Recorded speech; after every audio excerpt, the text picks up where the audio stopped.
നാരായണ പരമഹംസർ തന്നെ ആവുമ്പോൾ അത് ഭാഗ്യമെന്നല്ല, മഹാഭാഗ്യമെന്നല്ല, ജന്മജന്മാന്തരങ്ങളുടെ സുഹൃതമെന്നാണ് നാം പറയുന്നത്.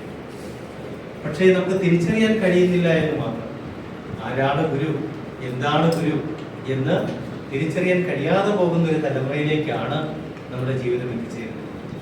ഇപ്പോൾ സ്വാമി തൃപാദങ്ങളുടെ ജയന്തി, തിരുജയന്തി നമ്മൾ ആഘോഷിക്കുകയാണ്. ഓർമ്മയിലും ചരിത്രത്തിലുമുള്ള ഏറ്റവും വലിയ ജയന്തി ആഘോഷം എന്ന് പറയുന്നത് ഷഷ്ടിപൂർത്തി ആഘോഷമാണ്. ആ അവസരത്തിൽ ലോകത്തെമ്പാടും ഹൈദരാബാദിലും സിലോണിലും ഒക്കെ തന്നെ ഗുരുവിന്റെ ജയന്തി ആഘോഷിക്കുന്ന അവസരത്തിൽ, വളരെ ആർഭാടകരമായി ആഘോഷിക്കുന്ന അവസരത്തിൽ SNDP യോഗത്തിന്റെ കീഴിൽ 1916 തിരുവനന്തപുരത്ത് കൈതമുക്കിൽ വെച്ച് വലിയൊരു ആഘോഷം നടക്കുന്ന അവസരത്തിൽ ഗുരുവാവട്ടെ ഇതിൽ നിന്നൊക്കെ ഒഴിഞ്ഞ് അനാർഭാടമായിട്ട്, ആർഭാടരഹിതനായിട്ട് എന്നത്തെയും പോലെ സ്വാമി തൃപാദങ്ങൾ ആലുവ ദ്വൈതാശ്രമത്തിലായി. അവിടെ ആശ്രമത്തിന് മുന്നിലുള്ള വഴിയിലൂടെ നടക്കുന്ന ഘോഷയാത്രയിൽ പോലും സ്വാമി തൃപാദങ്ങൾ പങ്കെടുത്തില്ല. ആനപ്പുറത്ത് ഗുരുവിന്റെ ചിത്രം വെച്ചാണ് എഴുന്നള്ളിച്ചത്. ആർഭാടങ്ങളിൽ നിന്നൊക്കെ ഒഴിവായ സ്വാമി തൃപാദങ്ങൾക്ക് വേണ്ടി ഗുരുവിന്റെ ഏറ്റവും പ്രിയപ്പെട്ട ശിഷ്യൻ അന്ന് എഴുതി സമർപ്പിച്ച ഗുരുപൂജയാണ്. വാക്കുകൊണ്ട് എഴുതിയ ഗുരുവിന്റെ സ്വരൂപമാണ്, ഗുരുവിന്റെ ആത്മീയ ഭാവമാണ്, ഗുരുവിന്റെ സംഘടനാ പാഠവുമാണ് നാം ഇന്ന് ഇവിടെ പ്രാർത്ഥനയിൽ ഏറ്റവും പ്രധാനമായി ചൊല്ലിയ ഗുരു എന്ന കൃതി. അതിന്റെ പേര് ഗുരുവെന്നായിരുന്നു. പിന്നീട് അതിന് നമ്മൾ എല്ലാവരും കൂടി ചൊല്ലുന്നതുകൊണ്ട് വിളിച്ച പേര് സമാജസ്തുതി എന്നാണ്. എന്നാൽ നാം ഇന്ന് വിളിക്കുന്ന പേര് ഗുരുസ്തവം എന്നായിരുന്നു. അതിൽ നാരായണമൂർത്തി എന്നൊരു വലിയ വിദ്യാർത്ഥി, സ്വാമി തൃപാദങ്ങളുടെ ഏറ്റവും പ്രിയപ്പെട്ട ശിഷ്യനായ കുമാരൻ, അത് എഴുതിയ പറയുന്ന നാരായണമൂർത്തി എന്നൊരു വലിയേയില്ല. തുടങ്ങുന്നത് ആരായുകിൽ അന്ധത്വമൊഴി ചാതി മഹസ്യം എന്ന് പറഞ്ഞ് തന്നെ തുടങ്ങും. പിന്നെ നാരായണമൂർത്തി എന്നുള്ള പദം ആരാണ് ചേർത്തത്? നമ്മളാണ് ചേർത്തത്. ചൊല്ലി ചൊല്ലി ഈണത്തിനും പാകത്തിനും ഒരു ആത്മീയ ആനന്ദത്തിനും വേണ്ടി നമ്മളിങ്ങനെ ചൊല്ലി ചൊല്ലി ചേർത്തതാണ്. എന്നാൽ അവസാനത്തെ ഒരു സ്റ്റാൻസ പിന്നീട് എടുത്തു കളഞ്ഞു. തൻപോലെ എറുമ്പാതിയെയും പാർത്തിടും അങ്ങേക്ക് എന്ന് തുടങ്ങുന്ന ഒരു 4 വരികൾ അവസാനം കളയുകയും ചെയ്തു. സ്വാമി തൃപാദങ്ങളുടെ മഹാസമാധിക്ക് ശേഷം അത് വേണ്ട എന്ന് ആരും തീരുമാനിച്ചത് കൊണ്ട് അങ്ങനെ സംഭവിച്ചതാണ്.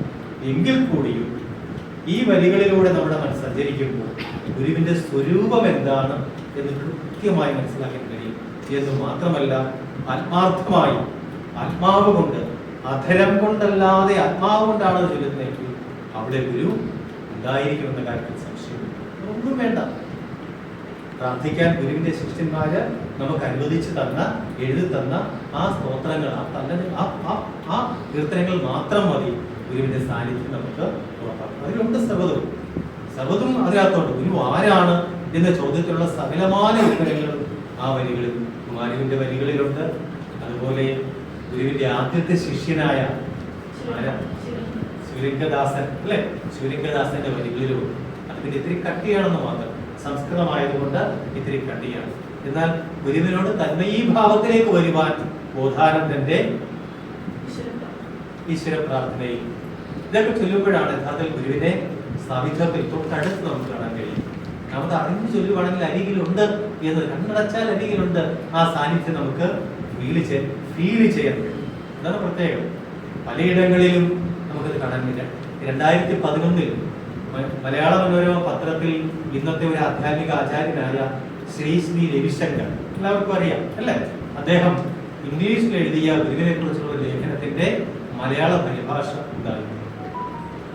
അതിൽ അദ്ദേഹത്തിന്റെ വരികൾ ഇങ്ങനെയാണ്: ഗുരു ഒരു കവാടമാണ്, അറിവിലേക്കുള്ള കവാടമാണ് എന്ന് പറഞ്ഞിട്ട് അദ്ദേഹം പറയുന്നത് ശ്രീനാരായണ ഗുരു എന്നും ഉണ്ടായിരുന്നു, ഇപ്പോഴുമുണ്ട്, ഇനി എന്നും ഉണ്ടായിരിക്കുകയും ചെയ്യും. അത് എവിടുന്ന് കിട്ടി? എവിടുന്നാണത്? നാം ശരീരമല്ല, പിന്നെ എന്താണ് നാം? അറിവാകുന്നു. പിന്നെയോ ഈ ശരീരം ഉണ്ടാകുന്നതിന് മുമ്പിലും അറിവായ നാം ഉണ്ടായിരുന്നു. ഇനി ഇതൊക്കെ ഇല്ലാതെ പോയാലും നാം ഇപ്രകാരം പ്രകാശിച്ചുകൊണ്ട് തന്നെയിരിക്കും. ആ ഇന്നേക്കൊരു നീട്ടമുണ്ട്, തന്നെയിരിക്കും. അതാണ്, അത് ചിരന്തനമാണ്, സനാതനമാണ്. അതിൽ ഐശ്വര്യമാണ്, അതിൽ വ്യത്യാസമില്ല. അതുകൊണ്ട് സ്വാമി ഒന്നുകൂടി എടുത്തു പറയുന്നു, എന്ത്? ജനനം മരണം, ദാരിദ്ര്യം, രോഗം, ഭയം ഒന്നും നമ്മെ സാധാരണഗതിയിൽ മർത്യജന്മത്തിന്റെ തുടക്കവും ഒടുക്കവും അതിനിടയിൽ വന്നുപെടുന്ന മറ്റ് ദാരുണ കർമ്മങ്ങളൊന്നും, ദാരിദ്ര്യം, രോഗം, ഭയം, ഇതൊന്നും നമ്മെ തീണ്ടുകയില്ല. ഒന്നും തീണ്ടുന്നില്ല. സ്വാമിയുടെ ജീവിതം അങ്ങനെയായിരുന്നു. ഒന്നിനോടും ഒട്ടലില്ല, ഏതിനോടെങ്കിലും വിശേഷിച്ച് ഒരു താല്പര്യമില്ല, ഇന്നത് വേണം എന്നില്ല. എല്ലാം സ്വാമിയുടേതായിരുന്നു, സർവവും സ്വാമിയുടേതായിരുന്നു. എന്നാൽ ഒന്നുമില്ലാത്തൊരാണെന്ന് ഞാൻ ജീവിച്ചു. ഒരിക്കലും ആർഭാടം സ്വീകരിച്ചിട്ടില്ല. കര പോലുമില്ലാത്ത പരുത്തി വസ്ത്രമാണ്. കരയില്ല, കര പോലുമില്ല. അത്രയ്ക്ക് ആർഭാടരഹിതനായിരുന്നു. വെറും പരുത്തി വസ്ത്രമാണ് ധരിച്ചിരുന്നത്. പക്ഷെ ശുദ്ധമായിരിക്കും ഒരു നിർബന്ധം മാത്രമേ ഉള്ളൂ. അതന്ന് സൺലൈറ്റ് സോപ്പാണ്. അന്ന് സ്വാമിയുടെ വസ്ത്രങ്ങൾ ധരിക്കാൻ വേണ്ടി. പക്ഷേ സോപ്പിന്റെ ആ ഒരു നമ്മൾ പറയുന്ന റാഷ്, ആ ഒരു പരിക്കരുണ്ടാവില്ല. അത് വെള്ളത്തിൽ ഒത്തിരി തവണ കഴുകി കഴുകി കഴുകി മൃദുവാക്കിയിരിക്കണം. സോപ്പിന്റെ മണം ഉണ്ടാവരുത്. അതിനൊക്കെ നിർബന്ധം ഉണ്ടായിരുന്നു. കറി വയ്ക്കുവാണെങ്കിൽ അതിൽ എരിവ് വേണം. പക്ഷെ എങ്ങനെ? പച്ചമുളകാണ് ഉപയോഗിക്കുന്നത്. പച്ചമുളക് മുറിച്ചിടരുത്, മറിച്ച് ഈർക്കിൽ കുത്തിയാണ് ദ്വാരമിട്ടിട്ടാണ് സ്വാമിയുടെ കറിയിലേക്ക് പച്ചമുളക്. ആ പച്ചമുളകിന്റെ ചെറിയ ദ്വാരത്തോടെ പുറത്തേക്ക് വരുന്ന മുളകിന്റെ പച്ച ചുവയും എരിവും. അങ്ങനെ ഓരോ കാര്യത്തിലും നിഷ്ഠയുണ്ടായി, എല്ലാ കാര്യത്തിലും ഉണ്ടായിരുന്നു. ആ ഗുരുവിനെയാണ്, ആ സദ്ഗുരുവിനെയാണ്, മണ്ണിലേക്ക് ഇറങ്ങി വന്ന തമ്പുരാനെയാണ് നമുക്ക് ആരാധിക്കാനും കുലത്തിന്റെ ആചാര്യനായും ലഭിച്ചിട്ടുള്ളതെന്ന് ഉണ്ടാകും. ഈ തലമുറയിലെ കഴിഞ്ഞ ഏതാനും തലമുറകളിലെ ജനങ്ങൾക്ക് ലഭിച്ച സുഹൃതം എന്താണെന്ന് അപ്പോൾ മാത്രം നമുക്ക് മനസ്സിലാവും. നമുക്ക് അങ്ങനെ ഒരു ഭാഗ്യത്തെയാണ് ലഭിച്ചിരിക്കുന്നത്. എന്നിട്ട് പോലും നമുക്ക് ആ ഭാഗ്യത്തെ ശരിക്കും അറിയാൻ കഴിഞ്ഞിട്ടില്ല എന്നത് ഒരു വസ്തുതയാണ്. ഒരു ഉദാഹരണം, സ്വാമി തൃപ്പാദങ്ങളുടെ അച്ഛന്റെ പേരെന്താ എന്ന് നമ്മൾ പറയും, അമ്മയുടെ പേരെന്താ എന്ന് നമ്മൾ പറയും. നമുക്കറിയാം അല്ലേ? സ്വാമി ജഗദ്ഗുരുവാണ്. ജഗദ്ഗുരുവിന്റെ മാതാവിനെ ഈ കുട്ടിയമ്മേ എന്ന് വിളിക്കാൻ പാടുണ്ടോ? മാടനാശ എന്ന് വിളിക്കാൻ പാടുണ്ടോ? ഇല്ല. ലോകനാഥനായ മാടനാശ, ജഗന്മാതാവായ കുട്ടിയമ്മ എന്ന് പറയാൻ എപ്പോൾ നമുക്ക് തോന്നുന്നുവോ അപ്പോഴും നമ്മൾ ഗുരുവിനെ അറിഞ്ഞു തുടങ്ങിയാൽ കണ്ടോ. വഴക്ക് പറയുകയല്ല, ഒരു കൊച്ചു കാര്യം അറിയാതെ മനസ്സ് വല്ലാതെ കണ്ണുകളൊക്കെ വിടർന്നു പോയപ്പോൾ മുഖത്തിൽ കോപം കണ്ടു. കാരണം അച്ഛനമ്മമാരെ നാം നീ എന്ന് വിളിക്കാറില്ല. വിളിക്കുക ഇല്ല. സ്കൂളിൽ പഠിപ്പിച്ച മാഷിനെ നീ എന്ന് വിളിക്കുക ഇല്ല. എങ്കിൽ എല്ലാവർക്കും മാഷായ മാഷിനെ, മാഷുമാരുടെയും മാഷായ ഗുരുവിനെ നീ എന്ന് വിളിക്കാൻ പാടുണ്ടോ? നാരായണ എന്ന് വിളിക്കാൻ പാടുണ്ടോ? ശ്രദ്ധിക്കണം. ഒരിക്കലും ഗുരുവിനെ പേര് ചൊല്ലി വിളിച്ചുകൂടാ. നാരായണ എന്ന് വിളിച്ചുകൂടാ. നീ എന്ന് വിളിച്ചു. നമ്മുടെ സങ്കല്പമാണ്. നമ്മൾ ചെയ്തു. സ്വാമി തൃപ്പാദങ്ങൾ സശരീരനായിരിക്കുന്ന അവസരത്തിൽ സ്വാമി എന്നാണ് വിളിച്ചിരുന്നത്. അല്ലെങ്കിൽ തൃപ്പാദങ്ങൾ എന്ന് പറയുള്ളൂ, അവിടുന്ന് എന്നേ പറയുള്ളൂ. എല്ലാവരും പറയും സ്വാമി തൃപ്പാദങ്ങൾ, സ്വാമി തൃപ്പാദങ്ങൾ എന്ന് മാത്രമേ പറയൂ. കണ്ടോ, സ്വാമി സശരീരനാണ്, നമുക്ക് അദൃശ്യനാണെന്നേ ഉള്ളൂ. കാരണം സ്വാമി ഇപ്പൊ കാണണമെങ്കിൽ നമ്മുടെ ഈ കണ്ണുകൊണ്ട് പറ്റില്ല എന്ന് മാത്രം. അന്ന് കഴിയുമായിരുന്നു, 928 വരെ കണ്ണുകൊണ്ട് കഴിയുമായിരുന്നു. പക്ഷെ ഇന്ന് നമ്മുടെ ഈ കണ്ണുകൊണ്ട് കഴിയും. ഈ കണ്ണിന്റെ ഒരു പ്രത്യേകത എന്താ? ഈ കണ്ണിന്റെ പ്രത്യേകത എന്താ? ഈ കണ്ണ് തുറന്നാൽ സകലതും കാണാം. ഇപ്പൊ എനിക്ക് നിങ്ങളെല്ലാവരെയും കാണാം, കറങ്ങുന്ന ഫാൻ കാണാം, ഇവിടുത്തെ ഭിത്തികൾ കാണാം, എല്ലാം കാണാം. കണ്ടോ? കാണാം. പക്ഷെ കണ്ണടച്ചാലോ? കണ്ണടച്ചാൽ എന്ത് കാണാം? ഒന്നും കാണുകയില്ല എന്നല്ല.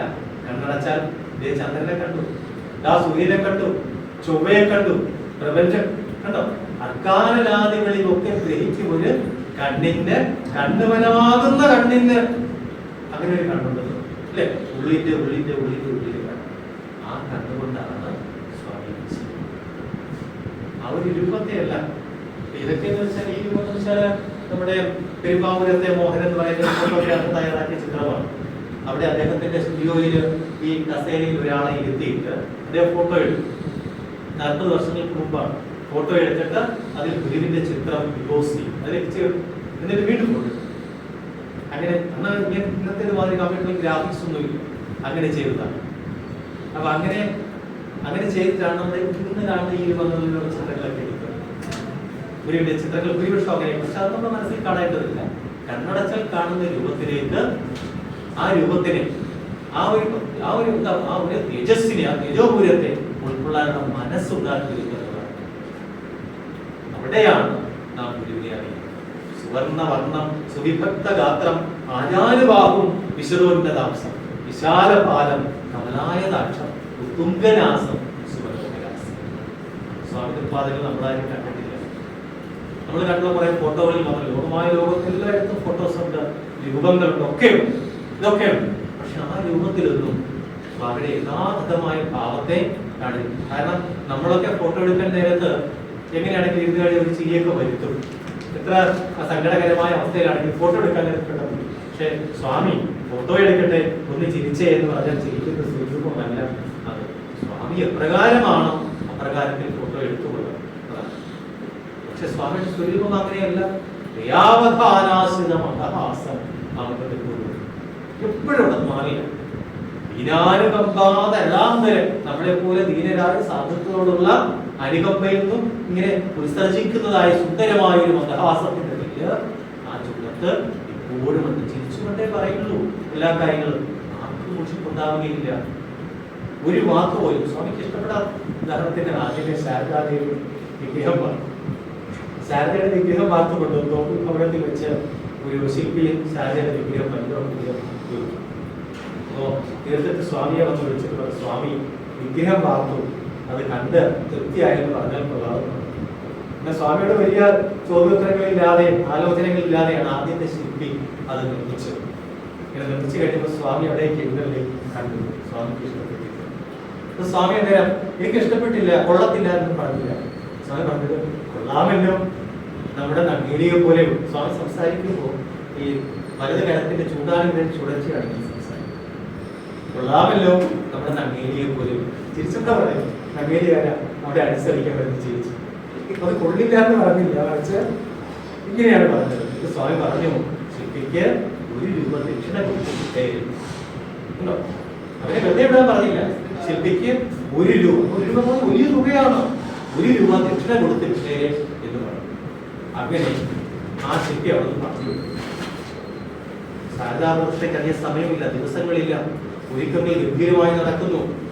അന്നുവരെ കേരളം കണ്ടിട്ടുള്ളതിൽ വെച്ച് ഏറ്റവും വലിയ മഹോത്സവത്തിന് ശിവഗിരിയുടെ സന്നിധി, ശിവഗിരി കുന്നിന്റെ താഴ്വര വേദിയാകാൻ പോകുന്നു.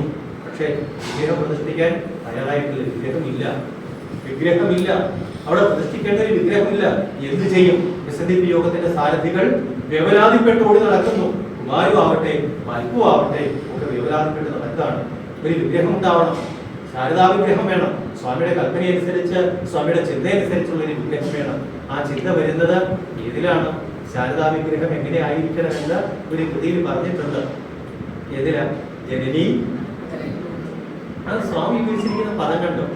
അമ്മയെ കുറിച്ച് ഒരു കീർത്തനം എഴുതിയപ്പോ സ്വാമി അതിൽ ഉപയോഗിച്ചത് മാതാവെന്നല്ല, അമ്മയെന്നല്ല, ജനനി എന്ന പദമാണ്.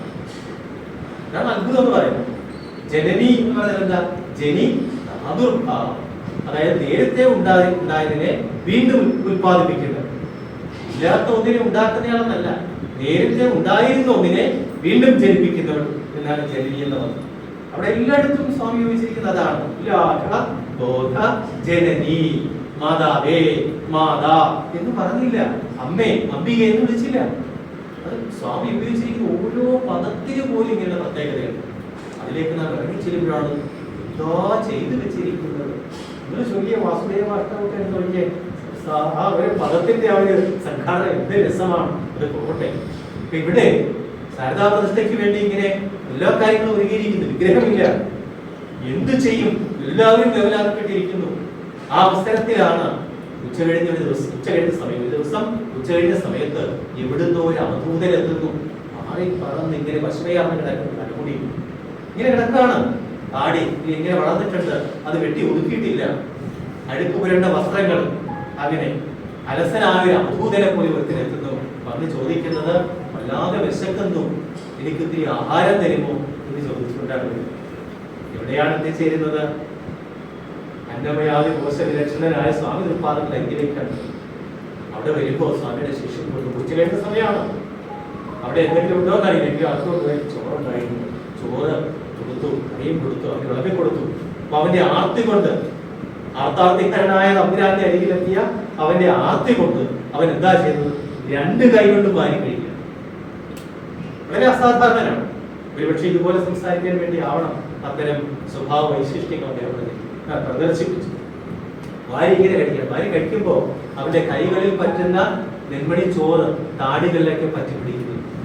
ഇതൊക്കെ കണ്ട് വിളമ്പിക്കൊണ്ട് ശിഷ്യൻ അത്ഭുതപ്പെട്ടിരിക്കുകയാണ്. വല്ലാത്ത രീതിയിൽ ഭക്ഷണം കഴിക്കും. ഉടനെ ശിഷ്യൻ ചോദിച്ചു, നീ എവിടുന്നാ വരണത്? ദൈവം പറഞ്ഞു, ഓ കുറെ തെക്കുന്നാണേ.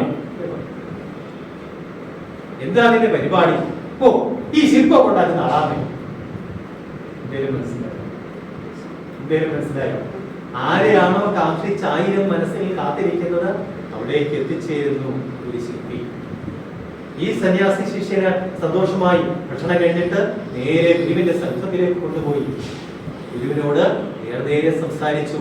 അവരെ ഏൽപ്പിച്ചു ഗുരു വിഗ്രഹത്തെ ശ്രദ്ധിക്കാൻ വേണ്ടിയിട്ട്. അവിടെ ഒരു മാടം കെട്ടിക്കൊടുത്തു, ഒരു കൊച്ചു കുടിലുണ്ടാക്കി കൊടുത്തു. നമ്മുടെ കുളിപ്പുര പോലെ ഒരു കൊച്ചു കുടിലുണ്ടാക്കി കൊടുത്തു. പിന്നെയുള്ള ദിവസങ്ങളിൽ സ്വയം ഭക്ഷണം പാകം ചെയ്ത് കഴിച്ചാണ് അവരവിടെ കഴിയുന്നത്. എന്ന് മാത്രമല്ല, ഓരോ ദിവസവും കുടിച്ച് ശുചിത്വമാർന്ന സ്വാമി കരികിൽ ചെന്ന് അവിടെ ചോദിക്കും, എന്താ ചെയ്യേണ്ടത്, എന്താണ് സ്വാമിയുടെ കൽപ്പന അനുസരിച്ച് ഓരോരോ കാര്യങ്ങൾ ചെയ്തു. അങ്ങനെ വലിയ കളിമണ്ണിന്റെ ഗുഹയിൽ എന്ന് പറഞ്ഞുകൂടാ, ലോഹ ഒരുക്കാനുള്ള വലിയ വസ്തു, അതിനെ ഗുഹ എന്നൊക്കെ നട്ടന്മാരെന്ന് പറയും. അതുപോലെ അതിനകത്ത് പഞ്ചലോഹ കൂട്ടിട്ട് ഇങ്ങനെ തിളച്ചുമറിയുന്ന അവസരത്തിൽ നോക്കണം, നിങ്ങളെല്ലാം പഠിപ്പുള്ളവരാണ്. പഞ്ചലോഹ കൂട് ആ കൂട്ടിങ്ങനെ തിളച്ചു പറയുന്ന അവസരത്തിൽ ഓടി വന്നു ആ ശില്പി, ആ അവധൂതൻ സ്വാമിപാദങ്ങളിലേക്ക് പറഞ്ഞു, പഞ്ചലോഹക്കൂട്ട് തിളച്ചു മറിയുന്ന സ്വാമി പാകമായോ എന്ന് കൽപ്പിച്ചാൽ ഇതൊരു ഭക്തിയോടെയാണ് പറയുന്നത്, അറിയാമോ? ഉണ്ടോ? പാകമായോ എന്ന് അവിടുന്ന് കൽപ്പിച്ചാൽ കൊള്ളാമെന്ന് പറഞ്ഞു. സ്വാമി എഴുന്നള്ളി അവന്റെ ആ കൊച്ച് കുടിലിലേക്ക് എഴുന്നള്ളി, ആ മാടത്തിലേക്ക് എഴുന്നള്ളി, ആ ചെറിയ ചുവരോടോട് കൂടിയ കൊച്ചു കുടിലേക്ക് എഴുന്നള്ളി. എന്നിട്ട് ഈ പറയുന്ന കാര്യത്തിൽ വിശ്വസിക്കാൻ കഴിയും. ഉരുകി തിളച്ചു മറിയുന്ന പഞ്ചലോഹ കൂട്ടിലേക്ക് സ്വാമി ഉത്പാദങ്ങൾ സ്വന്തം വലത് കരമിട്ട് ഒന്നിങ്ങനെ ഇളക്കി. എന്നിട്ട് ഇങ്ങനെ എടുത്തു. ഓണത്തിന് ശർക്കര വരട്ടി ഉണ്ടാക്കാൻ ശർക്കരപ്പാന് തയ്യാറാക്കുന്ന അവസരത്തിൽ തവിയിട്ടിട്ട് ഉത്പാദമായോ എന്ന് നമ്മൾ നോക്കുന്ന പോലെ സ്വാമി എടുത്തിട്ട് പറഞ്ഞു, ആവാം. നമ്മളൊക്കെ ബുദ്ധി കൊണ്ട് ജീവിക്കുന്ന ആൾക്കാരാണ്. നമ്മുടെ ബുദ്ധിയിൽ ഇത് ഒരിക്കലും ഗ്രഹിക്കില്ല. കാരണം 1200 ഡിഗ്രി സെൽഷ്യസ് ഉരുകി തിളയ്ക്കുന്ന ലോഹ ദ്രാവകത്തിലാണ് സ്വാമി ഉത്പാദനങ്ങൾ വലത് കൈത്തലം താഴ്ത്തുന്നത്. നമുക്ക് വിശ്വസിക്കാൻ പറ്റില്ല. നമുക്ക് വിശ്വസിക്കാൻ കഴിയാത്ത സ്വാമി ഉത്പാദനങ്ങൾ ചെയ്യും. പക്ഷെ നിങ്ങൾക്ക് വിശ്വസിക്കാൻ ഞാൻ തെളിവ് തരാം. അങ്ങനെ ശാരദയെ ആ ഉരുകി തിളച്ചു മറിയുന്ന ആ ലോഹക്കൂട്ട് മൂശയിലേക്ക് പിടിച്ചു. രണ്ടുപേരെ നിർത്തിയിരുന്നു. അവരും കൂടി വന്ന് ശില്പിയുടെ സഹായത്തോടെ മൂശയിലേക്ക് പിടിച്ചു. സമയം കഴിഞ്ഞു. വേണ്ട സമയത്ത് മൂശ പിടിച്ചു. കാണാൻ വന്നു. പൽപ്പുണ്ട്, ആശാനുണ്ട്, പിന്നെ കുമാരൻ വക്കീലുണ്ട്, കണക്കാട് ഗോവിന്ദൻ ആശാനുണ്ട്, ഇവരെല്ലാവരും ഉണ്ട്. പിന്നെ കുമാരന്റെ ഗുരു കൂടിയായ കൊച്ചിരാമൻ വൈദ്യനുണ്ട്. ഇവരൊക്കെ അവിടെയുണ്ട്. അവരൊക്കെ മൂസ പൊട്ടിച്ച് കണ്ടപ്പോ, കളിമണ്ണിന്റെ കവചം പൊട്ടിച്ച് കണ്ടപ്പോ അത്ഭുത പരതന്ത്രരായി നിന്നുപോയി, വിസ്മയഭരിതരായി നിന്നുപോയി. എന്താണ് കാണുന്നത്? സ്വർണത്തിൽ തീർത്ത ശില്പമാണോ ഇത്? സ്വാമി ഉത്പാദങ്ങൾ എന്തൊക്കെയാണോ മനസ്സിൽ കണ്ടത്, ആ കണ്ടതൊക്കെ തന്നെയും ഇതാ കൺമുന്നിൽ തെളിഞ്ഞു നിൽക്കുന്നല്ലോ എന്നോർത്ത് പ്രതിഷ്ഠിക്കാത്ത വിഗ്രഹത്തെ, ഉന്മീലനം ചെയ്യാത്ത വിഗ്രഹത്തെ കരങ്ങൾ പോക്കി നോക്കി നിന്ന് പോയി. ഉൽപ്പതിഷ്ണുവായ പൽപ്പു എപ്പോഴാണ് ഇത് നിർമ്മിച്ച ശില്പിയെ ഒന്ന് അഭിനന്ദിക്കണമല്ലോ എന്ന് കരുതി പൽപ്പു തിരിഞ്ഞത്. കുമാരന് ആ ഒരു വിചാരമുണ്ടായി. അവർ നോക്കിയപ്പോഴ് ശില്പിയെ കാണാനില്ല. എന്റെ പ്രിയപ്പെട്ടവരെ, ഇന്നും ശാരദാംബയുടെ വിഗ്രഹം തീർത്ത ശില്പി അജ്ഞാത നാമാവാണ്. ആരാണെന്ന് ആർക്കും അറിയില്ല. എവിടുന്ന് വന്നു അറിയില്ല. എവിടേക്ക് പോയി? സ്വാമിയുടെ സങ്കല്പത്തിൽ തന്നെ ഉണ്ടായതാണോ? അതൊന്നും അറിയില്ല. ആകെ അറിയാവുന്നത് കുറെ തെക്കുന്നാമേ, ഈ ശില്പമൊക്കെ ഉണ്ടാക്കാൻ വരുന്ന ആളാമേ, ഇത് മാത്രമേ നമുക്ക് അദ്ദേഹത്തെ കുറിച്ച് അറിയാവൂ. അങ്ങനെ ചിത്രാ പൗർണമി നാളിൽ സ്വാമി ഉത്പാദനങ്ങൾ ശാരദാംബയിലേക്ക് പോകും. പലരും പല സ്ഥലത്തും ഗുരുസ്വാമി പ്രതിഷ്ഠിക്കുന്നത് കണ്ടിട്ടുണ്ടെങ്കിലും ഇവിടുത്തെ പ്രതിഷ്ഠ കാണണമെന്ന് കുമാരിയിലും പൽപ്പൂരിലൊക്കെ ആഗ്രഹമുണ്ടായി. അവരൊക്കെ സ്വാമി പ്രതിഷ്ഠിക്കുന്നത് കാണാൻ വേണ്ടി ഇങ്ങനെ സാഹോദം നോക്കി നിൽക്കുകയാണ്. അന്ന് നമ്മുടെ ശാരദാമഠത്തിന് മുന്നിൽ ഇന്നത്തെ ആ ചെറിയൊരു മണ്ഡപം ഇല്ല, അന്നില്ല. അവരിങ്ങനെ വാതുക്ക നിൽക്കുകയാണ്. സ്വാമി പ്രതിഷ്ഠിക്കുന്നത് നേരിട്ട് കാണണം, ഇത്ര അടുത്ത് കാണണം. അങ്ങനെ കാത്തു നിൽക്കുകയാണ്. ഇങ്ങനെ കാത്തു നിൽക്കുന്ന അവസരത്തിൽ സ്വാമി അകത്തേക്ക് കയറി തൊഴിൽ മാത്രം ഇവർക്ക് ഓർമ്മയുണ്ട്. പെട്ടെന്ന് അകത്ത് നിന്ന് വല്ലാതെ ചൂടും പ്രകാശവും പുറത്തേക്ക് വമിച്ചു. കണ്ണുകൾ മുച്ചിപ്പോയി. പിന്നെ ഇവർ കാണുന്നത് പുസ്തകങ്ങൾ കഴിഞ്ഞ് സ്വാമി അവർക്കവിടെ ഫീൽ ചെയ്തത് വല്ലാത്ത തേജസ്, ദിവ്യമായ പ്രകാശം, ചൂട് പുറത്തേക്ക് വമിക്കുന്നതാണ്. ചൂടുണ്ടായിരുന്നിരിക്കണം. അതിന് തെളിവാണ് ഇന്നും 1912 പ്രതിഷ്ഠിതമായ ശാരദാദേവിയുടെ തോളിന്റെ താഴത്ത് ഭാഗത്ത് സ്വാമി തൃപ്പാദങ്ങളുടെ വലത് കരത്തിന്റെ തള്ളവിരൽ പാട് ഇപ്പോഴും വിരൽപ്പാട് നിങ്ങൾ പഠിച്ചവരാണ്. ഒരു ലോഹത്തില്ല ഈ ഒരു വസ്തുവിൽ നാം തൊട്ടാൽ അതിൽ പാടുണ്ടാവും. ഇവിടെ തുണി കൊണ്ട് തൂത്താൽ അത് തെളിയും. ശരിയല്ലേ? ശരിയാണ്. അതിൽ തൂത്താൽ പോവാത്ത രീതിയിൽ പാടുണ്ടാവണമെങ്കിൽ അത് എങ്ങനെയായിരിക്കണം? തപിച്ചിരിക്കണം, വേണ്ടേ? നല്ല ചൂടിൽ പഴുത്തിരിക്കണം. അങ്ങനെ സ്വാമി തൃപ്പാദങ്ങളുടെ വലത് തള്ളവിരലിന്റെ പാട് ശാരദാംബയുടെ തോളിന് താഴെ മുതുകത്ത് പതിയണമെങ്കിൽ സ്വാമി പിടിച്ച അവസരത്തിൽ അവരുടെ ശരീരം എങ്ങനെയായിരിക്കണം? കണ്ടോ? ഇത് നമ്മുടെ ബുദ്ധിക്ക് നിരക്കുന്നതല്ല, നമ്മുടെ സാമാന്യ യുക്തിക്കും നിരക്കുന്നതല്ല. കാരണം നാം ചിന്തിക്കുന്നത്, പ്രവർത്തിക്കുന്നത് നമ്മുടെ ബുദ്ധികൊണ്ടാണ്. മറിച്ച് ആത്മാവ് കൊണ്ട് ചിന്തിക്കാൻ തുടങ്ങുമ്പോൾ നമുക്ക് മനസ്സിലാവും നാം ഗുരുവിനെ അറിയേണ്ടത് ആത്മാവ് കൊണ്ടാണ്. ആത്മാവ് കൊണ്ട് അറിയുമ്പോഴാണ് നാം ഗുരുവിന്റെ ഭക്തരാകുന്നത്. നാം ജീവിതകാലം മുഴുവൻ ചടയങ്ങളിലോ മറ്റാഘോഷങ്ങളിലോ മഞ്ഞയിട്ട് നടന്നതുകൊണ്ടോ ശ്രീനാരായണ ധർമ്മം ജയിക്കട്ടെ എന്ന് മുട്ട് ചുരുട്ടി അന്തരീക്ഷത്തിലെ ദിഗന്ധങ്ങൾ പേരിക്കുമാറും ഉച്ചരിച്ചത് കൊണ്ടൊന്നും നമ്മൾ വിമുക്തരാകില്ല. എന്തുണ്ടാവണം? മനസ്സിൽ ഗുരുദർശനം. എന്താ ഗുരുദർശനം? എല്ലാവരും പറയും സ്വാമി പഠിക്കാൻ ഭയങ്കര പാടല്ലേ. അല്ല, 4 അക്ഷരമേ ഉള്ളൂ. എന്താ? ഇത് മാത്രമേ ഉള്ളൂ. നിങ്ങൾ രാവിലെ നിങ്ങളുടെ ക്വാർട്ടേഴ്സിൽ നിന്ന്, നിങ്ങൾ താമസിക്കുന്ന ഫ്ലാറ്റിൽ നിന്ന് താഴേക്ക് ഇറങ്ങി നമ്മുടെ വഴിയിലേക്ക് വരികയാണ്. ഇങ്ങനെ വരുന്ന വഴിക്ക് ഇതാ ഒരു കടലാസ് ബൊഗൈൻവില്ല ചെടിയുടെ ഒരു തണ്ട്, ഉള്ളോട് കൂടി ഒരു തണ്ട് കിടക്കും. നിങ്ങൾ എന്ത് ചെയ്യും? ആ വരുന്ന വഴിയിൽ കിടക്കുകയാണ്. നിങ്ങൾ എന്ത് ചെയ്യും? അവിടെ കിടക്കട്ടെ എന്ന് പറഞ്ഞ് വിളിച്ചു. എന്ത് ചെയ്യും? അത് മാറ്റും, അല്ലേ? കഴിയുമെങ്കിൽ കാലുകൊണ്ട്, ചെരുപ്പിട്ട കാലുകൊണ്ട് തട്ടിക്കളയും. എന്തായാലും മടിയിൽ നിന്ന് മാറ്റുന്നു. ചെയ്യും. ചിലരാണെങ്കിൽ എടുത്ത് തന്നെ മാറ്റി പുറത്ത് കൊണ്ടുപോയി എടുക്കുക തന്നെ ചെയ്യും. എന്തിനാണ് ചെയ്യുന്നത്? ആർക്ക് വേണ്ടിയാണ് നമ്മൾ ചെയ്യുന്നത്? ആർക്ക് വേണ്ടിയാ? ആർക്കോ വേണ്ടി. കണ്ടോ? നമുക്കറിയില്ല. നമുക്ക് പിന്നാലെയാ അതുവഴി വന്നിട്ട് ഉള്ളിൽ മേലെ കാല് വയ്ക്കാൻ ദൗർഭാഗ്യമുള്ള വ്യക്തിയാണെന്ന് അറിയില്ല. ഒരുപക്ഷെ നമ്മുടെ അപ്പനാവാം, നമ്മുടെ അല്ലെങ്കിൽ അമ്മുമ്മയാവാം, അല്ലെങ്കിൽ ഓടിക്കളിച്ച് വരുന്നൊരു കുഞ്ഞു കുട്ടിയാവാം. അവൻ കുഞ്ഞിച്ചെരിപ്പെട്ട് കീക്കി ചൊല്ലുന്ന കുഞ്ഞിച്ചെരിപ്പെട്ട് ഓടി വരുമ്പോ അവന്റെ കാലിലായിരിക്കും കൊള്ളുന്നത്. ഉണ്ടോ? ഒരുപക്ഷെ നമ്മുടെ കൊച്ചുമോനാവാം. ആരെന്നറിയാത്ത ആർക്കോ വേണ്ടി നാം ചെയ്യുന്ന ഒരു വലിയ കാര്യമാണ്. അത് ചെയ്യുമ്പോ പൂ വിരിയുന്ന ഒരു സുഖം നമ്മുടെ മനസ്സിലാക്കാം. ഇങ്ങനെ ആർക്കോ വേണ്ടി ചെയ്യുന്ന ഈ ആർക്കോ ആരോഗ്യ ഗുരു വിളിക്കുന്ന പേരാണ്. കണ്ടോ? ആരോഗ്യ ഗുരു വിളിക്കുന്ന പേരാണ് അവരന് വേണ്ടി അഹർനിശം. കണ്ടോ? അവരപ്രിയം ഇപ്രകാരം പ്രിയമൊരു ജാതി പ്രിയം. കണ്ടോ? അവിടെയൊക്കെ അവരെ ഇഷ്ടംപോലെ വരുന്നു. ജീവിതം അവരന് വേണ്ടിയാകുമ്പോഴാണ് സാർത്ഥകമാകുന്നത്. അവരന് വേണ്ടിയാകുമ്പോൾ നമ്മൾ എന്തെങ്കിലും ചെയ്യുമ്പോഴാണ് സാർത്ഥകമാകുന്നത്. അവന് വേണ്ടി എന്തെങ്കിലും ചെയ്യാനുള്ള ആ മനസ്സിന്റെ ഗുണമാണ് അനുകമ്പ. ഇവിടെ മുറ്റത്ത് ഇഷ്ടംപോലെ ചെടികളുണ്ടല്ലോ, ഇല്ലേ? റോസയുണ്ട്, തുളസിയുണ്ട്, ഒത്തിരി ചെടികൾ. ആ ചെടികൾ നമുക്ക് വെള്ളം ഒഴിക്കാം. പൈപ്പിൽ പിടിച്ചുകൊണ്ട് പോയി ഇങ്ങനെ, അല്ലേ? യാന്ത്രികമായി നമുക്ക് ചെയ്യാം.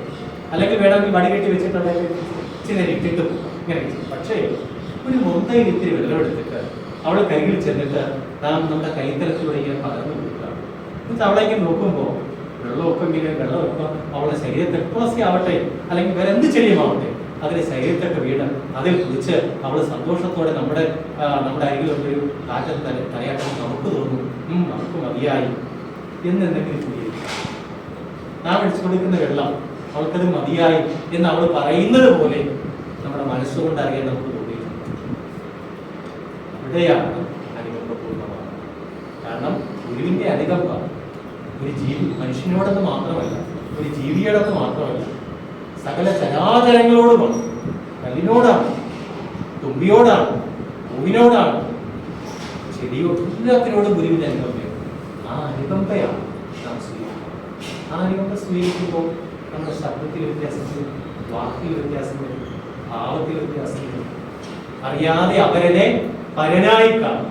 അവരനാരാ? മറ്റേയാൾ. അയാളെ നമ്മൾ പരനായി കാണും. പരൻ ദൈവം. പരനും പുരാനും ദൈവമാണ്. അങ്ങനെ കാണാൻ അവസരം നമുക്ക് ഉണ്ടാക്കി തരും. ഇന്നത്തെ ലോകത്ത് ഗുരുവിന്റെ ദർശനമാണ് ഏവർക്കും ആവശ്യമാണ്.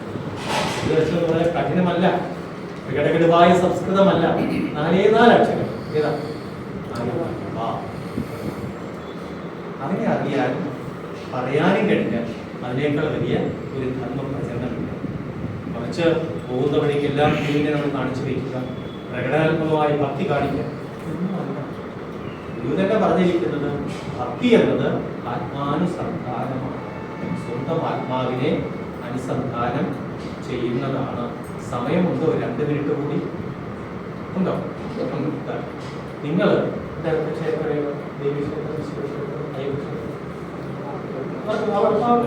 തൊട്ടടുത്തുള്ള ക്ഷേത്രത്തിൽ ചെന്നിരിക്കും. സന്ധ്യയ്ക്ക് അലങ്കാര ദീപാരാധനയ്ക്ക് നമ്മൾ ചെല്ലും. അവിടെ നമ്മൾ കാത്തിരിക്കുകയാണ്. ധാരാളം പേരുണ്ട്. ക്ഷേത്രത്തിന്റെ ശ്രീകോവിലിന്റെ മുന്നിൽ നമ്മളിങ്ങനെ ഒരു വശം ഒഴിഞ്ഞിരിക്കുകയാണ്. കാരണം ഇങ്ങനെട്ടേക്കണം ഒഴിഞ്ഞിരിക്കുകയാണ്. അതിനിടയ്ക്ക് തൊടാൻ വരുന്ന ആൾക്കാരൊക്കെ നമ്മുടെ കയറാൻ ശ്രമിക്കുന്നുണ്ട്. നമ്മൾ അവിടെ നമുക്ക് കാണണം. ശ്രീകോവിൽ തുറന്നോടെ നമുക്ക് നേരിട്ട് കാണണം. കയറി വരാൻ പോകുന്ന ആളെ ഇടത്ത് മുട്ടുകൊണ്ട് ഇടിച്ചു മാറ്റിക്കൊണ്ട് നമ്മളൊന്നുകൂടി തെറ്റി തിരക്കി നേരേക്ക് നിൽക്കും. അല്ലെ? നമ്മൾ കാണിക്കുന്ന ഭക്തിയുടെ പ്രകടനങ്ങൾ അത് നമുക്ക് മനസ്സിലാക്കും. അങ്ങനെ നിൽക്കും. അങ്ങനെ നിൽക്കുന്ന അവസരത്തിൽ അങ്ങനെ നിൽക്കണം. അപ്പൊ ഭക്തിസാന്ദ്രമായ അന്തരീക്ഷം അതിന് ചുറ്റുമുണ്ട്. അപ്പോൾ അകത്തുള്ള ശാന്തി അകത്ത് നിന്നൊരു മണിയടിക്കും, നീമ്പം വരും മണിയടിക്കും. അതിന്റെ അർത്ഥം എന്താ? അകത്തെ കാര്യങ്ങളൊക്കെ ചാർട്ടുകളൊക്കെ ഭംഗിയാക്കിയിട്ടുണ്ട്. പുറത്തെന്തെങ്കിലും ചെയ്യാനുണ്ടെങ്കിൽ ഉപശാന്തി നീ അത് ചെയ്യും. കാരണം പുറത്തൊരു ഉപശാന്തി ചെയ്യണമെന്ന്. അപ്പൊ ഇദ്ദേഹം എന്ത് ചെയ്യും? പുറത്ത് കഠിനമായ നല്ല പ്രകാശ ധാരാളമായുള്ള വിളക്കുകളൊക്കെ ഓഫ് ചെയ്യും. കറുപ്പനെ കത്തിച്ചു വയ്ക്കാണ്ട് കത്തിച്ചു വയ്ക്കും, വിളക്ക് കത്തിച്ചു വയ്ക്കും. വളരെ നേരിയ പ്രകാശം അതാണ് വേണ്ടത്. കാരണം ദൈവത്തെ കാണുമ്പോൾ ദേവനെ കാണുമ്പോൾ അത് വേണം. അസ്പഷ്ടം ദൃഷ്ടമാത്രേ. അങ്ങനെ ആയിരിക്കണം, തൊഴിൽ നിൽക്കരുത്. അങ്ങനെ കാണുന്ന അവസരത്തിൽ അത് സ്പഷ്ടമല്ല ആയിരിക്കരുത്, സ്പഷ്ടമായിരിക്കരുത്, വ്യക്തമായിരിക്കരുത്. അങ്ങനെയാണ് അമ്പലത്തിനകത്തൊക്കെ പുകയുടെയും സ്വർണ്ണ ദൈവത്തിന്റെയും വെളിച്ചത്തിൽ മാത്രം ദേവനെ കാണാനുള്ള അവസരം. ഒരു അമ്പലത്തിലും ദൈവമില്ല കേട്ടോ, ദേവനെ കൊടുക്കും. അപ്പൊ അങ്ങനെ പുറത്തെ കാര്യങ്ങളൊക്കെ ഓക്കെ ആക്കിയിട്ട് പുറത്ത് നിൽക്കുന്നയാള് മുകളിൽ കിടക്കുന്ന മണിയിൽ പിടിച്ച് അടിയിരിക്കും. നിമ്മെന്ന് അർത്ഥം പുറത്തൊക്കെയായി തുറന്നോളും. അപ്പോഴെന്ത് ചെയ്യും? നാം ആവട്ടെ വരിവരിയായി നിൽക്കുന്ന ഭക്തജനെ കൊണ്ട് വിടുന്നുണ്ട്. അമ്മേ, അല്ലെ മഹാദേവ, ശംഭോ മഹാദേവ, ഓം നമശിവായ, ഇതൊക്കെ ചൊല്ലിപ്പിടിക്കുന്ന നിൽക്കുകയും. അങ്ങനെ നിൽക്കുന്ന അവസരത്തിലാണ് 10 മിനിറ്റുകളായി കാണണം എന്ന് ആഗ്രഹിച്ച് ഇങ്ങനെ കൺപിടിച്ച് മനസ്സും ശരീരവും ഒരുപോലെ ആ ശ്രീകോവിലിന്റെ മുന്നിലേക്ക് അർപ്പിച്ച് കാത്തു നിൽക്കുന്ന നമ്മുടെ മുന്നിലേക്ക് ശ്രീകോവിലിന്റെ വാതിലുകൾ തുറക്കുന്നു. നമ്മൾ എന്ത് ചെയ്യും? നന്നായിട്ട് കാണാമെങ്കിലും എത്തിപ്പെട്ട് കണ്ണുകൾ ഇങ്ങനെ കണ്ടോ, കണ്ണുകൾ ഇങ്ങനെ 1000 വാട്ടിന്റെ ബൾബ് മാറി പുലർത്തി വരും. മുട്ട കൊടുത്തു ഭഗവാനെ എന്നും പറഞ്ഞ് മുട്ട കൊടുത്തു കണ്ടോ. ഇങ്ങനെ നോക്കിയിട്ട് നമ്മൾ എന്ത് ചെയ്യും? കഴിഞ്ഞ അരമണിക്കൂറായിട്ട് അവിടെ കാത്തു നിൽക്കുക ഈ രൂപത്തേക്കാണ് കണ്ടോ. ഒരൊറ്റ നോട്ടമേ നമ്മൾ നോക്കുള്ളൂ. തൊട്ടടുത്ത നിമിഷം നമ്മൾ ചെയ്യും കണ്ടോ. തൊട്ടടുത്ത കണ്ണടയ്ക്കും. കണ്ണടച്ചിട്ട് നാം ഞാൻ ചെയ്തു പോകുന്നില്ല, ആരും പറഞ്ഞു തന്നിട്ടില്ല. കണ്ണടച്ചിട്ട് എന്ത് ചെയ്യും? അപ്പോഴാ പറയുന്നത്, ദൈവമേ എന്റെ കുഞ്ഞിന് ഒരു നല്ല ആലോചന വരണേ, എന്റെ ചേട്ടായിയുടെ അസുഖം മാറണേ കണ്ടോ. അപ്പോഴാ പ്രാർത്ഥിക്കുന്നത്. എങ്ങനെ? അരമണിക്കൂറായി കാത്തു നിൽക്കുന്ന ആ ദേവനെ കണ്ടിട്ട് കൺകാണാനായിട്ട് കൺകണ്ട ദൈവമായി കാത്തിരിക്കുന്ന ആ വിഗ്രഹം കണ്ടിട്ട് ആ വിഗ്രഹത്തിലെ മൂർത്തി നോക്കി അല്ല നമ്മൾ പറയുന്നത്. കുറച്ച് ആ വിഗ്രഹം കണ്ടിട്ട് കണ്ണടച്ചിട്ട് ആരും അറിയാത്തൊരു മൂർത്തിയെ നോക്കിയാണ് നമ്മുടെ അകതളിയിലുള്ള ഹൃദയപുരീകത്തിലുള്ള മൂർത്തിയെ നോക്കിയിട്ടുണ്ട്. ഇതാണ് എന്താ ആ നിമിഷത്തിൽ ഒരു പ്രത്യേകതയുണ്ട്. എന്താണെന്നറിയാം? നിങ്ങൾ എന്നെ മുന്നിലിരിക്കുന്ന നിങ്ങൾ എല്ലാവരും തന്നെ അമ്മമാരാണ്, നിങ്ങളൊക്കെ അച്ഛന്മാരാണ്, അമ്മമാരാണ്. ഈ അമ്മമാർക്കൊരു പ്രത്യേകതയുണ്ട്, ജീവിതത്തിൽ ഒരിക്കലും സ്വന്തം കുഞ്ഞിന് മറക്കില്ല. ഭർത്താക്കന്മാരെ മറന്നു കാണിച്ചില്ല, പക്ഷേ എന്റെ കുഞ്ഞ് ഇത് ആ ഒരു ഉദയം തുടുക്കിൽ ഇങ്ങനെ സത്യത്തിൽ ലഭ്യുണ്ടാക്കും അല്ല, എന്റെ കുഞ്ഞ് എവിടെ തൊട്ടാ ആദ്യമായി ഉരുവാകുന്ന നിമിഷം തൊട്ട് തുടിപ്പതാണ് എന്റെ കുഞ്ഞെന്നാണ്. അങ്ങനെ പ്രാർത്ഥനയ്ക്കായി ക്ഷേത്രത്തിൽ അതിസന്ധ്യയ്ക്ക് വന്നിരിക്കുന്ന അമ്മ കയ്യിലൊരു കുഞ്ഞിനെ വിരൽ പിടിച്ചിട്ടുണ്ടെങ്കിൽ, ഒപ്പത്തിന് കുഞ്ഞിനെ എടുത്തിട്ടുണ്ടെങ്കിൽ, എന്തൊക്കെയാണെന്ന് പറഞ്ഞാലും ആ നിമിഷം അവൾ സ്വന്തം പെറ്റ കുഞ്ഞിനെ പോകും. അമ്മയ്ക്ക് വരുന്നതിൽ വലിയൊരു സന്തോഷം.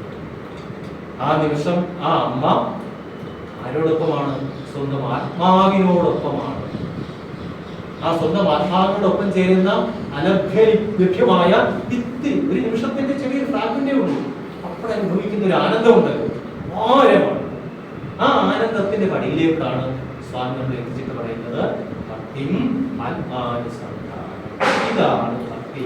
നമ്മൾ കാണിക്കുന്ന എന്തല്ല, ഭഗവാനെ എല്ലാവരും കാണിക്കുന്ന എന്റെ കൈ കണ്ടില്ലെങ്കിൽ കൈ പൊക്കി കാണിക്കും. പ്രകടനങ്ങളല്ല, പ്രദർശനങ്ങളല്ല. ആ ഒരു തലത്തിലേക്ക് എത്തിച്ചേരാൻ കഴിയുമ്പോൾ നമ്മുടെ ചുറ്റുപാടിൽ, നമ്മുടെ കുടുംബയോഗങ്ങൾ, നമ്മുടെ ശാഖ, നാം ഉൾപ്പെടുന്ന സമൂഹം ഒരു പ്രത്യേകത. ഇവരെല്ലാവരും ഞാൻ ഇടപെടാൻ പറ്റും, പക്ഷെ ഇവരാരും ഇടപെടാൻ എന്റെ ചങ്ങാതിമാര് എല്ലാവരും ഇടാനൊക്കെ ഞാൻ വിളിക്കും. പക്ഷെ ഇവരാരും എന്നെ ഇവരെ ഇടാന്ന് വിളിച്ച് കൊടുത്തതിന് ശേഷം അവർ തരുന്ന ആദരവാണ്. അധ്യാപകരാവട്ടെ ആരുമാവട്ടെ തരുന്നൊരു ആദരവാണ്. അറിയാതെ സംഭവിച്ചു പോകുന്ന കാഴ്ചയ്ക്ക് ഭംഗിയില്ലാത്ത ഒരാളും കണ്ടില്ല. ഇത്രയോ ഇതിലെയും സ്വാമി ഉത്പാദനം ഓരോരുത്തരും ഇങ്ങനെ അറിയിച്ചിരിക്കുകയും നിങ്ങൾ അതുപോലെ തന്നെയാണ്, മക്കൾ അതുപോലെ തന്നെ. ഏതേത് മേഖലകളിലേക്ക് നാം കാലെടുത്ത് വെക്കുന്നുവോ ആ മേഖലകളിലേക്ക് നാം അറിയുന്നില്ല. വേണ്ടതൊക്കെ തന്നുകൊണ്ടേയിരിക്കുകയാണ്.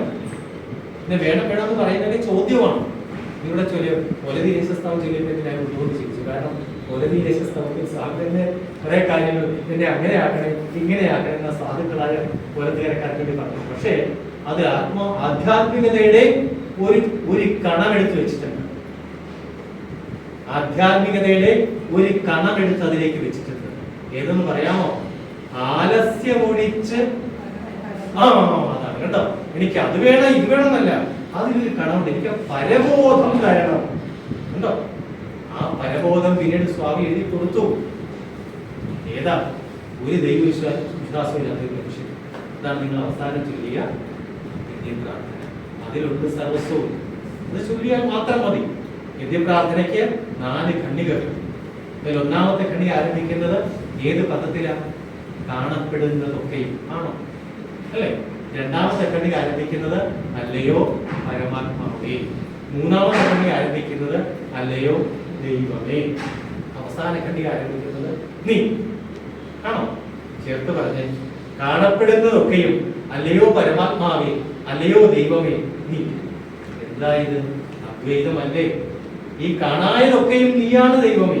തൂണിലും തുരുമ്പിലുണ്ടെന്ന് പറയുന്ന അഥവാ കൃഷ്ണൻ പറഞ്ഞത് യോ മാം പശ്യതി സർവത്ര സർവം ച മയീ പശ്യതി എന്ന് ഗീതാകാരൻ പറയുന്നത് ഇത് തന്നെയാണ്. ആര് എന്നിൽ സർവ്വതിനെയും കാണുന്നുവോ, ആര് സർവ്വതിലും എന്നെ കാണുന്നുവോ അവന് ഞാൻ അദൃശ്യനായിരിക്കുന്നു. ഇതാണ് അറിയാത്തുള്ളത്. ഇങ്ങനെ ഗുരുവിന്റെ ജീവിതത്തിലൂടെ, ഗുരുവിന്റെ വഴികളിലൂടെ, ആ ജീവിതത്തിലെ സംഭവങ്ങളിലൂടെ, ആ വൈഖരികളിലൂടെ സഞ്ചരിക്കാൻ കഴിഞ്ഞാൽ ഗുരുവിനെ അറിയാൻ കഴിയും. പഠിക്കാനല്ല, ലോകത്തെമ്പാടും നടക്കുന്ന പഠനമാണ്, അതല്ല, ഗുരുവിനെ അറിയാൻ കഴിയും. അറിയുന്ന ഭാവത്തിലേക്കാണ് നമ്മൾ ശരിയായ രൂപത്തിൽ വരേണ്ടത്. അതിനുള്ള അവസരങ്ങൾക്ക് തുടക്കമാവട്ടെ ഈ ചതയെന്ന് ആശംസിക്കുന്നു. ഏതായാലും നമ്മുടെ തിരുവോണവും നമ്മുടെ എല്ലാ ഓണവും ഇന്നാണ്. അതുകൊണ്ട് എല്ലാവർക്കും ഓണാശംസകൾ നേരുന്നു.